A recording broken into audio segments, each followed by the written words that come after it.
إذا وقعت الواقعة ليس لوقعتها كاذبة خافضة رافعة إذا رجت الأرض رجا وبست الجبال بسا فكانت هباء منبثا وكنتم أزواجا ثلاثة فأصحاب الميمنة ما أصحاب الميمنة وأصحاب المشأمة ما أصحاب المشأمة والسابقون السابقون أولئك المقربون في جنات النعيم ثلة من الأولين وقليل من الآخرين على سرر موضونة متكئين عليها متقابلين يطوف عليهم ولدان مخلدون بأكواب وأباريق وكأس من معين لا يصدعون عنها ولا ينزفون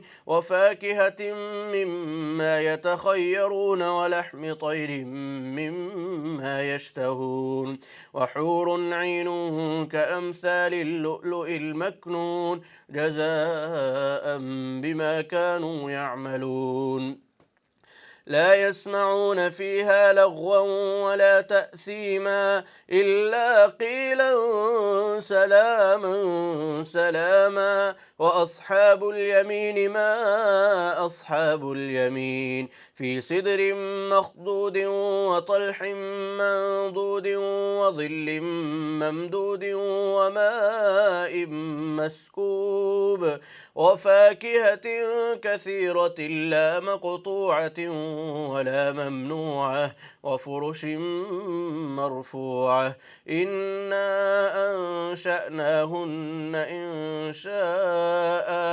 فجعلناهن أبكارا عربا أترابا لأصحاب اليمين ثلة من الأولين وثلة من الآخرين وأصحاب الشمال ما أصحاب الشمال في سموم وحميم وظل من يحموم لا بارد ولا كريم إنهم كانوا قبل ذلك مترفين وكانوا يصرون على الحنث العظيم وكانوا يقولون أئذا متنا وكنا ترابا وعظاما أئنا لمبعوثون أو آباؤنا الأولون قل إن الأولين والآخرين لمجموعون إلى ميقات يوم معلوم ثم إنكم أيها الضالون المكذبون لآكلون من شجر من زقوم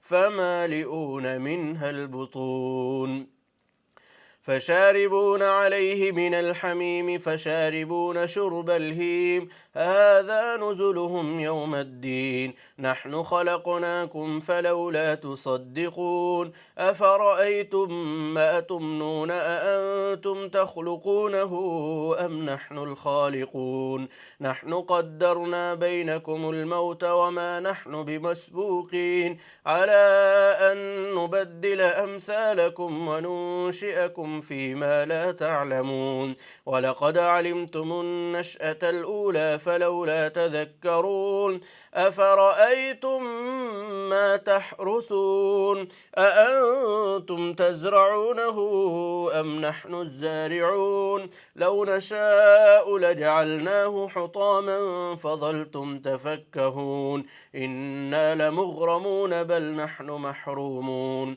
أفرأيتم الماء الذي تشربون أأنتم أنزلتموه من المزن أم نحن المنزلون لو نشاء جعلناه أجاجا فلولا تشكرون أفرأيتم النار التي تورون أأنتم أنشأتم شجرتها أم نحن المنشئون نحن جعلناها تذكرة ومتاعا للمقوين فسبح باسم ربك العظيم. لا أقسم بمواقع النجوم وإنه لقسم لو تعلمون عظيم. إنه لقرآن كريم في كتاب مكنون لا يمسه إلا المطهرون. تنزيل من رب العالمين. أفبهذا الحديث أنتم مدهنون وتجعلون رزقكم أنكم تكذبون. فلولا إذا بلغت الحلقوم وأنتم حينئذ تنظرون. ونحن أقرب إليه منكم ولكن لا تبصرون. فلولا إن كنتم غير مدينين ترجعونها إن كنتم صادقين. فأما إن كان من المقربين فروح وريحان وجنة نعيم. وأما إن كان من أصحاب اليمين فسلام لك من أصحاب اليمين. وأما إن كان من المكذبين الضالين فنزل من حميم وتصلية جحيم. إن هذا لهو حق اليقين. فسبح باسم ربك العظيم.